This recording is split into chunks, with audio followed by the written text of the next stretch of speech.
반갑습니다. 아파트 사이클 연구소 소장 이현철입니다. 배짱입니다. 네, 반갑습니다. 네. 소장님, 오늘은 제가 또 요즘 호들갑? 들어보세요, 소장님. 네. 요즘은 집이 잘 안 팔리는 시기잖아요. 네. 집이 잘 안 팔릴 수도 있단 말이에요. 네. 그럴 때 네. 쓸 수 있는 방법, 꿀팁. 꿀팁을 제가 하나 알았어요. 네네. 뭔데요?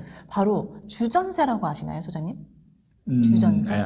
저는 아는데. 네네. 주전세란, 네. 주전세란, 주인이 집을 팔면서 자기는 전세로 내려앉고, 그 갭만큼의 약간 갭 투자죠? 네. 그런 방식을 주전세라고 하거든요. 네네. 근데 이게 지금 요즘 떠오르는 이유가 전세가를 시세보다 좀 더 높게, 그쵸. 받는 거죠. 네. 그래서 매수자들이 적은 갭으로 살 수 있는 약간 갭 투자가 될 수 있다는 네. 방법에서 사람들이 많이 하고 있더라고요. 네.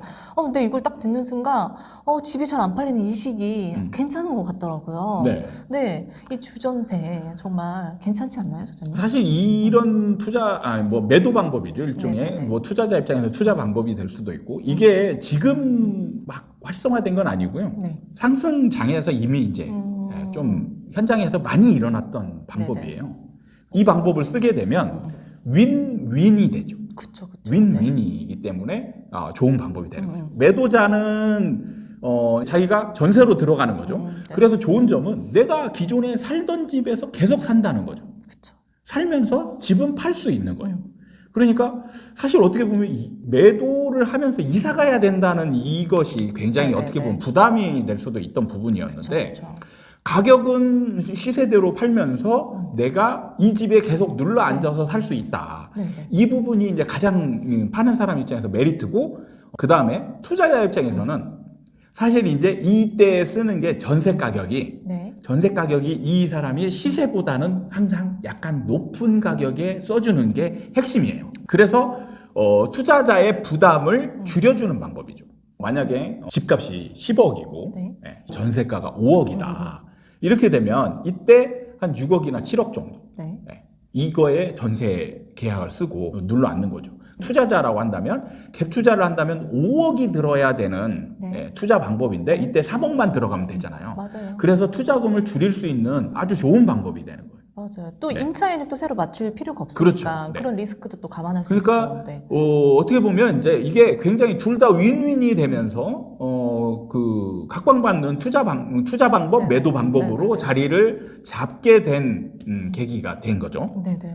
근데 왜 좋은 방법 아닌가요? 항상 여러분은 이거를 시장 상황에 따라서 달라질 수 있다라는 걸 유념하고 계셔야 돼요. 이게 모든 시장에서도 윈윈이 될 수 있는 방법이 아니라는 말씀이신가요? 그렇죠. 이게 상승장에서는 윈윈이 됩니다. 왜냐하면 상승장이기 때문에 뭐가 이제 좋게 되냐면, 내가 전세로 눌러 앉았는데 사실은 시세보다 높은 가격에 썼잖아요. 그러면 다음에 이사 갈 때나 이런 게 이제 고민을 해야 되고, 내가 이사 갈 수 있을까? 이런 게 상승장에서는 그 다음에 전세 가격이 높아져가지고 높아져서 다음 새로운 임차인을 이 가격에 맞출 수도 있게 되는 거고, 그 다음에 이 집을 샀던 사람도 가격이 올라가니까 윈이 되는 거죠. 그리고 전세가도 올라가니까 윈이 되는 거예요. 그래서 둘 다 윈이 되는데, 자, 전제가 있습니다. 여기서 다 올라간다라는 전제가 있는 거죠. 근데 시장 상황이 이게 전제됐던 게 하나라도 어긋난다라면 과연 둘 다 윈이 될 수 있을까? 이거를 고민을 해봐야 된다는 거죠. 누구 하나가 손해가 나거나 아니면 어려운 상황이 되면 이게 둘 다 윈윈이 아니고 둘 다 로즈가 될 수도 있고. 그러니까 매매가와 전세가가 계속 상승할 거라는 전제가 있어야만 이게 그렇죠. 이게 성립하는 방법인데, 지금 같은 경우 팔 사람이 지금 이런 방식으로 팔게 되면 구체적으로 한번 이제 상황을 해보면 알 수가 있는데, 예를 들어서 이제 얘가 20억이 됐어요. 20억이고 전세가가 10억입니다. 그럼 이때 매도자가 15억에 전세로 들어갈 테니까 너는 5억만 내고 이 집을 사. 이렇게 해서 이제 팔았어요. 그래가지고 윈윈이 될 거라고 생각을 했습니다. 근데 여기서 전세가 상승이 딱 멈춰버린 거예요. 시장 상황이 이제 변해가지고. 자, 그럼 이 사람이 이제 2년 뒤에 집을 나가고 싶어. 나가고 싶은데 세입자가 15억에 맞춰줘야 되잖아요. 네. 15억에 맞출 세입자가 없어. 지금 시세가 10억이었잖아요. 10억이나 뭐 11억 정도 된다라면 이 집주인이 네. 새로 산 매수자가 4억을 내줘야 되잖아요. 네. 4억 정도를. 네. 이게 가능한가? 그러니까 애초부터 갭으로 왔던 사람이라서 네. 충분한 여윳돈이 없을 수도 있는 상황이 있네요. 네. 네. 없을 수도 있기 때문에 네. 뭐 만약에 집값이 올랐다 가정하더라도 임차인 현금으로 지금 내줘야 될 상황이 안 되는 거죠.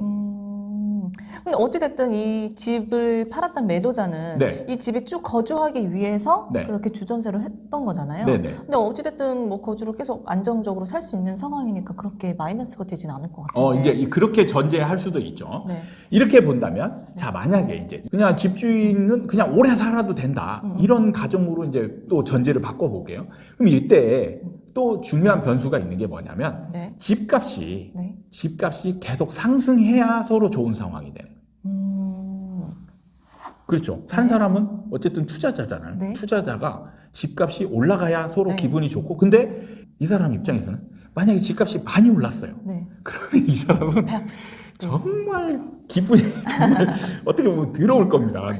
내가 더 있다 팔았어야 되는데 너무 빨리 팔았다. 그쵸. 이게 사실은 팔고 떠나잖아요. 그러면 약간 외면하면 이게 안 보이거나 그쵸. 좀 그냥 뭐 간간히 보더라도 떨어져 있으면 느낌이 다르거든요. 네. 근데 여기에서 살고 있으면 이게 정말 피부로 너무 크게 와닿아요. 그쵸. 그래서 일단 상승하면 내가 기분이 나빠.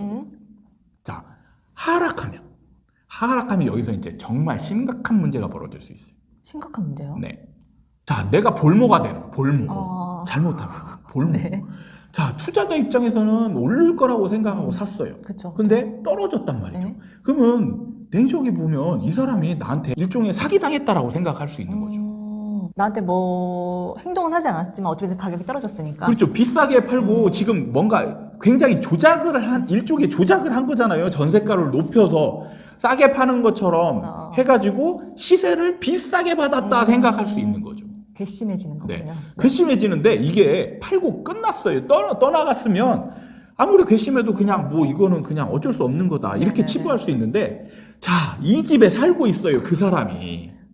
되돌려줄 수 있는 기회가 있는 거군요.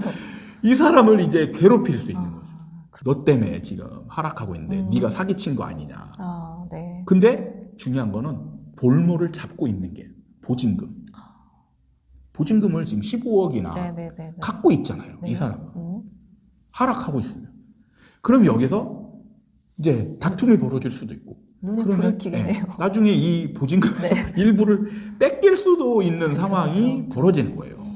그러니까 여러분들이 자꾸 올라간다라는 전제만 두고 네. 이런 방법을 쓰면 상승장에서는 서로 윈윈이 되니까 좋은 방법이 될 수 있어요. 근데 이게 시장 상황이 바뀌어가지고 네. 전세가가 안 오르거나 네. 아니면 가격이 떨어지거나 이렇게 되면 집을 판 사람이 볼모가 되는 겁니다. 볼모가 되는 거예요. 그건 또 생각을 못했네요. 약간 서로 윈윈만 했지 볼모란 단어를 들을 줄 몰랐는데. 네. 진짜 여기서 어떻게 운신의 폭이 생기지 않는 정말 난감한 상황이 벌어지는 거예요, 이 사람은. 그러니까요. 저는 이 투자금만 적게 딱 잡아주니까 서로에게 너무 도움이 되겠다 생각했는데. 그러니까 지금은 네. 상승장만 쭉 이어졌으니까 그 이외의 상황은 여러분들이 이제 상상하지 못하고 상상도 할 필요도 없었고 그래서 계속 상승한다라는 전제로만 이제 행동을 했던 거죠. 근데 지금 같은 경우 전환이 이제 예상되는 시점이잖아요. 그러면 이때 이제 앞으로 2년 뒤, 4년 뒤 이런 걸 생각을 해봐야 되는 거예요. 그럼 이때의 상황 변화가 어떻게 될 건지. 그럼 나는 이때 이사 가려고 할 때 이사를 자유롭게 갈 수 있을까? 예?